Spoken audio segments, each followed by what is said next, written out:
Ini cerita Masya Allah membekas betul di diri saya. Ada Syafi'i. Perhatikan ya, kenapa Allah memerintahkan kita-kita yang lagi susah justru sedekah? Jawabannya sederhana. Nunjukin pada orang lain juga, nunjukin pada Allah Ta'ala. Siapa yang lagi susah? Nih lihat ya sedekah. Gila, luar biasa loh itu. Kan kita kalau lagi susah sembunyi, merintih, menangis, mengeluh. Allah bilang, "Kum, bangun, bangun, sono sedekah." Oh dahsyat itu. Kok gitu? Sehingga orang lain bingung. Bukannya dia lagi susah ya? Kok sedekah? Orang aja bingung gitu. Kagum. Apalagi Allah SWT, Allah tambah kagum. Lihat tuh hambaku. Dikasih susah, tapi malah nabrak dia sedekah. Masya Allah. Allahumma shalli ala sayyidina. Syafi'i, orang susah. Suami istri ini tinggalnya di apa tuh yang lumpur tuh apa namanya? Iya, apa namanya? Sidoarjo. Porong. Tinggal di sana. Izin Allah Subhanahu wa taala, orang ini ngumpulin duit. Ini kita lihat ya episode nabraknya hebat banget.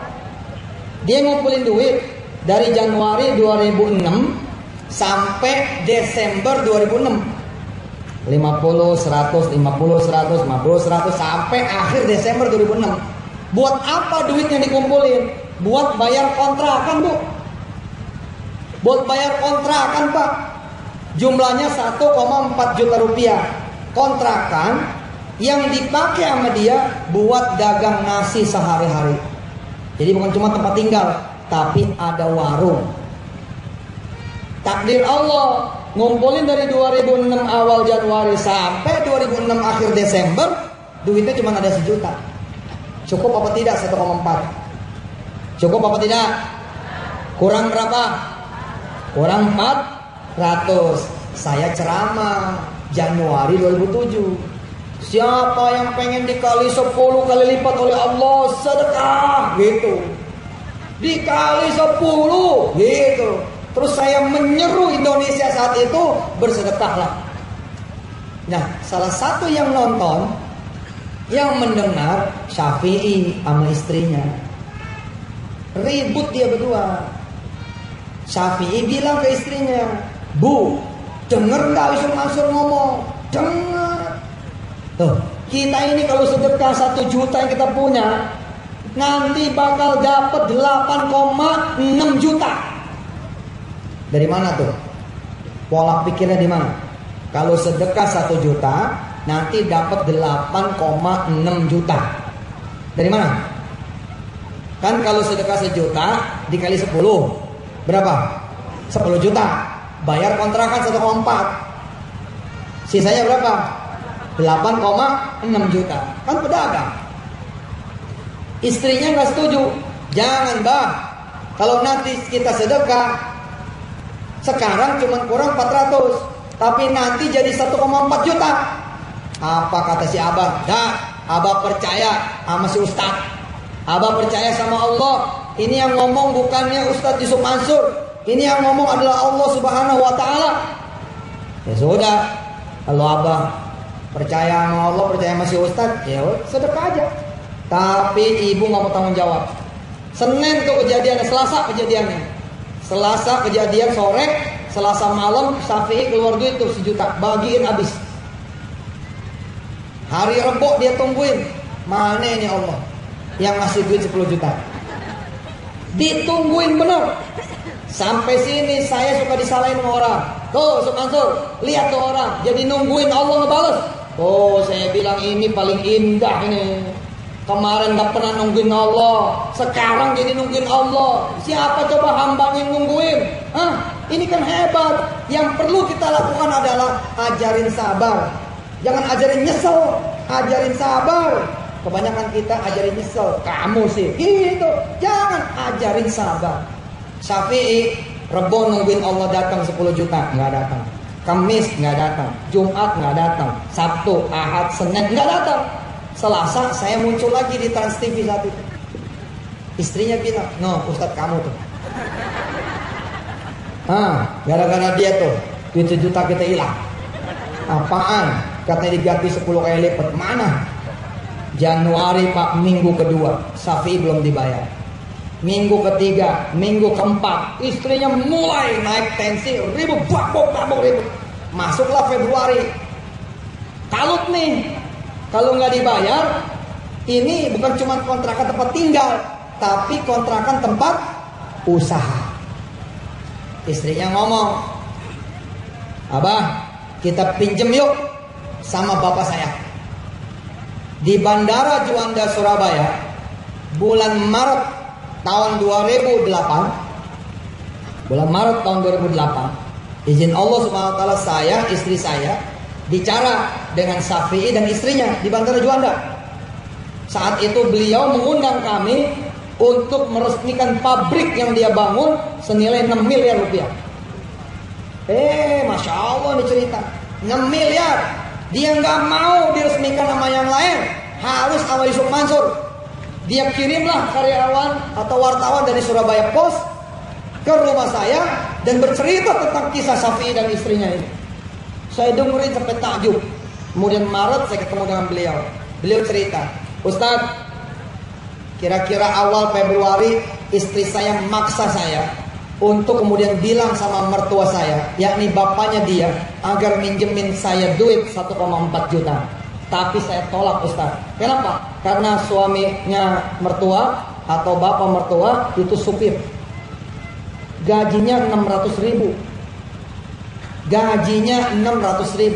Ustadz Yusuf, kebayang nggak kalau kemudian mertua saya tahu bahwa saya sedekah 1,4 juta? Iya benar. Kira-kira bapaknya akan ngomong gini, bagus kamu, bapakmu saja gajinya 600 ribu, kamu sedekah 1,4 lagi, sedekah 1 juta lagi, bagus, makan tuh Yusuf Mansur gitu. Jadi dia mengurungkan niatnya, kemudian istrinya ribut lagi. Nah yang cakep nih Pak, edisi nabrak, kita lagi belajar tentang nabrak. Mudah-mudahan kisah ini menggambarkan betapa nabrak itu memperlu keyakinan, optimisme. Di saat saudara memang nggak ngerti mau tinggal di mana, tunjuk rumah orang, tunjuk aja rumah orang, datengin kalau perlu. Assalamualaikum, ingat omongan saya tadi, Assalamualaikum Bu, kalau nanti rumah ini mau dijual jangan kemana-mana, kasih tahu saya, insya Allah saya akan beli rumah ini. Keren. Syafi'i di minggu ketiga dia bicara sama istrinya, Bu, kamu ini loh ngomongnya nanti tinggal di mana, usaha di mana. Ya sudah, supaya nanti ibu tenang, ayo kita pergi keluar, kita keluar rumah, kita cari rumah siapa di kampung kita ini yang bisa kita beli. Nanti kalau kita diusir dari rumah kita pindah ke rumah yang kita beli. Coba Pak, stres nih orang. Paham kan ceritanya? Paham enggak? Orang ini gak punya duit, Desember mesti bayar, dimundurin Februari akhir, tapi sampai minggu ketiga Februari gak punya duit. Resikonya apa? Digusir. Resikonya apa? Dikeluarin. Resikonya apa? Nggak punya tempat tinggal. Resikonya apa? Resikonya nggak bisa punya tempat dagang. Tapi minggu ketiga dia nabrak, dia tawar rumah orang. Istrinya di pesantren kami di pojokan cerita, Ustaz Yusuf, kata Ibu Syafi'i ini, tahu nggak? Waktu saya bilang itu sebenarnya hati saya menjerit. Saya protes sama Allah. Ketika suami saya bilang, ayo Bu, kita beli rumah. Kalau nanti kita diusir dari rumah kita pindah ke rumah yang kita beli. Di situ saya nangis, Ustaz. Saya berdoa sama Allah. Bila sebelumnya saya berdoa sama Allah, ya Allah tolong ganti duit saya, tolong ganti duit suami saya, tolong jangan sampai saya pindah, jangan sampai kemudian saya tutup usaha. Hari itu doa saya berubah, Ustaz. Saya minta Allah menyembuhkan suami saya. Ya Allah, sudah mah duit gak diganti, suami saya kok jadi gila. Tolong ya Allah, jangan sampai suami saya stres. Balikin aja suami saya, nggak apa-apa, nggak usah dibalas, gitu. Terus kata si istri, saya Ustaz, saya temenin suami saya. Kenapa? Karena saya pusing. Bener juga, yuk jalan-jalan dah gitu. Tapi si istri tidak menyangka kalau si Syafi'i benar-benar ngetok pintu orang dan nawar. Gila. Edan ini. Ngumpulin setahun 1 juta. Kita lihat nih. Assalamualaikum. Salam, masuk. Benar rumah ini mau dijual, Pak? Betul. Buat siapa? Buat saya. Dilihatin nih. Buat Bapak? Iya. Istrinya udah kecil aja nih. Bang, ini bukan rumah kita. Si suaminya ketawa. Ya memang bukan rumah kita. Maksudnya ini rumah bukan ukuran kita. Sudah. Nawar aja. Nawar gak bayar. Disuruh masuk, duduk. Begitu duduk, gereng-gereng kepala si istri. Bang, ini bukan rumah kita. Sudah, kita tawar saja. Tahu ibu? Tahu Pak? Berapa rumah itu harganya? 700 juta rupiah. Begitu tahu harganya 700 juta, istrinya Syafi'i nyolek Syafi'i. Ayo bang. Tapi Syafi'i nahan. Ini kisah asli nih. Orang Jawa Timur nih. Sama-sama nih. Orang Madura insya Allah. Bahkan mungkin aslinya Madura. Sidoarjo tuh sana lah. Apa? Kata Syafi'i. Tahan. Dia nanya sama yang punya rumah. Kalau 500 juta dikasih gak? Istrinya ngedenger. Lihatin. Ini orang nawar. Kalau 500 juta dikasih gak? Yang punya rumah bilang gak bisa. Alhamdulillah. Sudah ada yang nawar 540 juta. Syafi'inya gendeng. Dia maju terus. Apa kata Syafi'i? Kalau 600 juta dikasih. Allah, si istri pingsan. 600 juta dikasih gak? Oh, kalau 600 juta boleh. Bisa. Siapa namanya? Syafi'i. Ya sudah Pak. Bapak kapan mau kemari buat bayar? Insya Allah kata Syafi'i 2 bulan lagi. Si istri 2 bulan. Mikir. Januari 2006, akhir Desember 2006 1 juta. Awal Januari sampai minggu ketiga Februari 0. Ini nawar 600 juta 2 bulan. Wah. Kata si istri, Ustaz, saya yakin suami saya sudah selesai. Kalau 2 bulan lagi mah saya nggak janji, kecuali situ DP. Oh, nggak pakai DP. Nggak pakai DP. Nanti saya kemari bayar cash. Ya sudahlah. Nah, gitu mana nomor handphone saudara? Nggak pakai handphone. Loh, terus saya gimana ngomongin? Sudah, nanti saya datang kemari. Ya sudah. Assalamualaikum. Salam. Di depan rumah orang kaya ini bu, si Syafi'i dijewer sama istrinya. Yang bener bang. 600 juta itu duit bang. Dari mana bang? Gitu. Hebat. Saya Yusuf Mansur belajar dari Syafi'i soal nabrak. Soal nabrak, saya tanda tangan nih kerjasama sama Selo, perusahaan IT Hongaria. Begitu tanda tangan, saya nggak mau tanda tangan. Saya bilang Mas Selo, ini tanda tangan kerjasama. Loh memang kerjasama? Oh enggak, saya datang bukan mau kerjasama, saya datang mau beli perusahaan Anda. Untungnya tuh boleh nggak ngerti bahasa Indonesia. Maka saya ngomongin bahasa Indonesia. Yang penting teman-teman saya kan ketawa. Begitu ketawa, teman-teman ketawa nih, bolehnya nanya, kenapa Anda tertawa gitu? Enggak, di sini tantangan gitu. Tapi Indonesia menjadi saksi. Kemudian berita di mana-mana ada bahwa ada orang Indonesia yang membeli perusahaan IT-nya Eropa Timur, yakni yang namanya Yusuf Mansur dengan bendera Petronya. Saudara tahu? Belum bayar. Nah, kan yang penting nabrak. Saya baru kasih DP doang 5 miliar. Belum apa-apa. Oh, transaksinya multi jutaan dolar. Tapi saya nggak mundur. Udah urusan nanti itu mah ya. Bismillah aja. Syafi'i bisa. Masa saya nggak bisa? Betul nggak? Syafi'i bisa, masa Anda tidak bisa? Betul nggak? Yang penting tahu bahwa Tuhannya Syafi'i adalah Tuhan kita semua juga. Fa'lam annahu la ilaha illallah. Lihat Syafi'i. Di depan rumah orang kaya, dia bilang begini, Bu, Kita ini kan dijanjikan sama Ustaz Yusuf Mansur 10 kali seminggu ketemu Selasa katanya dibayar sama Allah. Ternyata sampai 5 minggu gak dibayar. Bu, kalau nanti dibayar juga oleh Allah cuman ukuran bayar kontrakan, jangan mau. Jadi abang mau bangun malam, nanti malam mau ngomong sama Allah, kontrakan urusan abang, urusan Allah, rumah yang kita tawar. Keren. Keren gitu. Oh keren. Siapa yang berani ngomong gitu sama Allah ya? Ya Allah, sudahlah. Oke, kontrakan urusan saya. Urusan engkau adalah bayarin rumah ini. Hah? Udah ditawar 600 juta dan alhamdulillah janji 2 bulan. Bu, kata Syafi'i, Allah janji dikali 700 kali lipat. Itu aja yang kita minta. Kalau Allah kemudian balas dengan 700 kali lipat, kata Ustaz, berarti kita punya duit 700 juta. Kalau kita punya duit 700 juta, kita bayar rumah 600 juta, yang 100 jutanya buat ibu. Alhamdulillah, istrinya langsung pergi. Bu, sini. Paham nggak? Paham?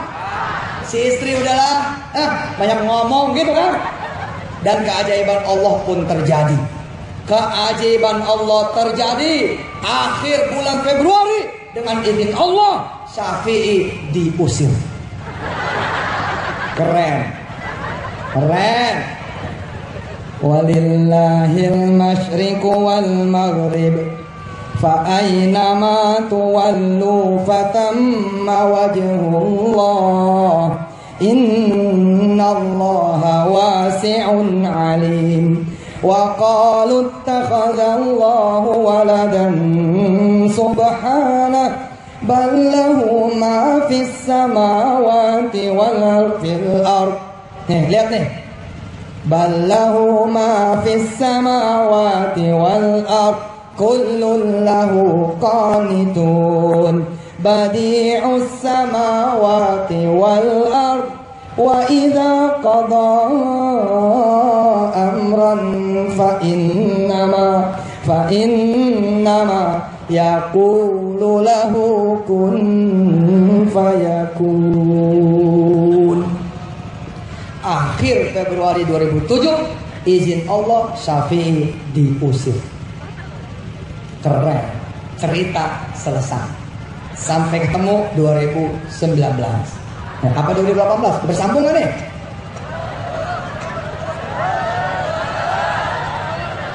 Kalau di TV nih, kita akan saksikan setelah yang berikut ini. Nah, karena ini siaran langsung, ya kita lanjut.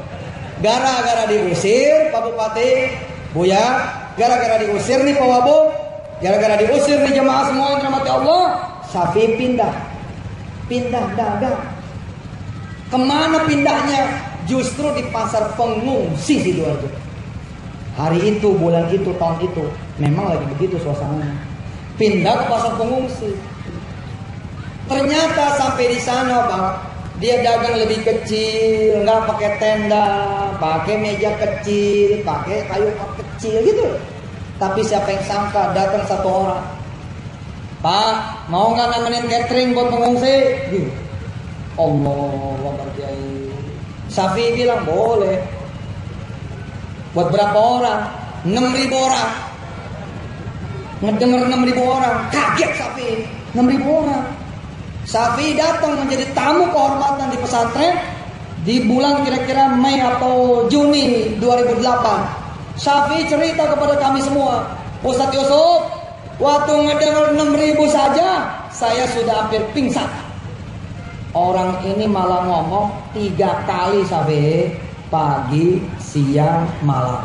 Berarti 18.000 bungkus setiap hari. Syafi'i bilang kepada saya dan jamaah, kepala saya langsung teng. Saya mikirin di mana nyari karet gelangnya katanya. Banyak amat karet gelang. 2 bulan Pak ngurusin catering buat pengungsi, dengan izin Allah Subhanahu wa taala duit di kantong dia 1 miliar rupiah. Allah Akbar. 1 miliar. Sesuai dengan omongan dia, berangkat nih. Bayar tuh yang 600 juta, jedek. 100 juta panggil istrinya, ini buat kamu. Dan Sisa 300 juta, Safi bersedekah. Apa dia bilang? Kita minta sama Allah cuma 700 juta. Lalu Allah memberikan kita 1 miliar. Jadi yang 300 juta milik Allah. Dia sedekah. Di bulan November 2007 dapat kontrak catering sampai ke offshore dengan nilai kontrak 38 miliar rupiah. Karena itulah dia membangun kemudian pabrik catering dengan nilai 6 miliar rupiah. Dan dia undanglah saya Yusuf Mansur. Terkaget-kagetlah saya, dan hari ini saya mau beritanya buat kawan-kawan di Sumatera. Siapa yang pengen jadi Bupati Sumeneb? Tabrak. Langsung main duduk di pendopo. Insya Allah diusir. Tapi kalian akan menjadi saksi bahwa yang musim itu besok kalian akan mengangkatnya menjadi kepala Satpol PP. Tabrak sudah, bismillah. Tentu saja nabraknya bukan ke orang, tapi nabraknya kepada Allah Subhanahu wa taala. Waktunya tidur, tabrak, bangun malam. Waktunya kemudian makan, tabrak, puasa Senin Kamis. Waktunya kemudian bangun, tabrak dengan tambahin duduknya, tambahin zikirnya. Waktunya kemudian kita nerima duit, tabrak dengan mengeluarkan duit. Gitu. Lakukan bil aks, lakukan sebaliknya, maka insya Allah itulah yang akan terjadi. Allahumma sholli ala sayyidina Muhammad wa ala ali sayyidina Muhammad. Ya Allah ya Rahmanir Rahim, angkat segala kesusahan orang-orang Sumeneb. Angkat kesusahannya orang-orang Sumeneb.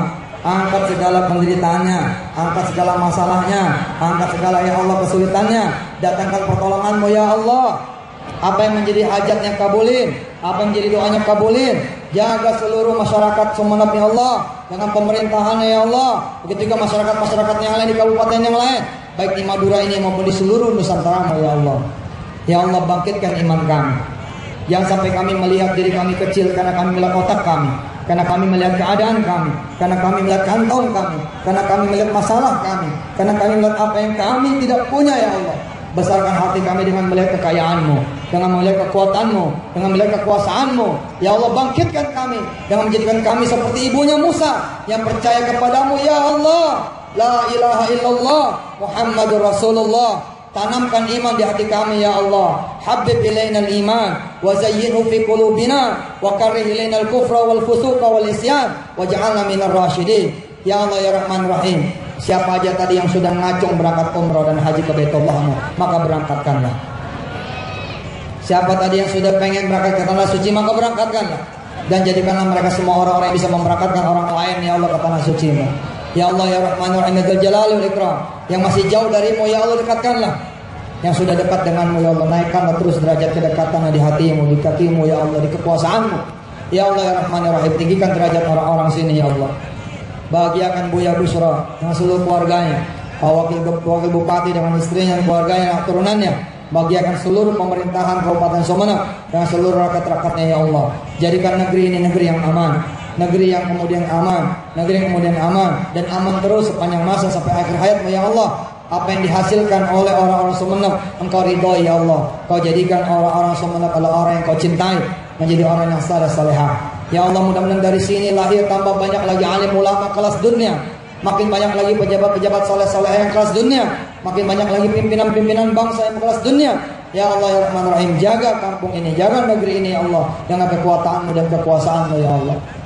Ya Allah, atina fid dunya hasanah wa fil akhirati hasanah wa qina adzabannar wa adkhilnal jannata ma'al abrar ya azizu ya ghaffar ya rabbal alamin.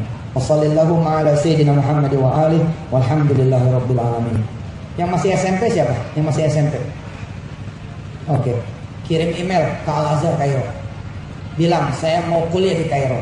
Nanti akan ada balasan dari sana. Kamu masih SMP. Tapi lihat nama orang itu udah masuk. Nabrak itu betul. Insya Allah. Lah, mudah-mudahan barokah ya. Sallallahu ala Muhammad sallallahu alaihi wasallam. Sallallahu ala Muhammad sallallahu alaihi wasallam. Saya Yusuf Mansur, terima kasih kepada seluruh panitia dan kerabat kerja. Jazakumullah khairan jazaa. Hadanallahu iyyakum ajma'in. Assalamualaikum warahmatullahi wabarakatuh.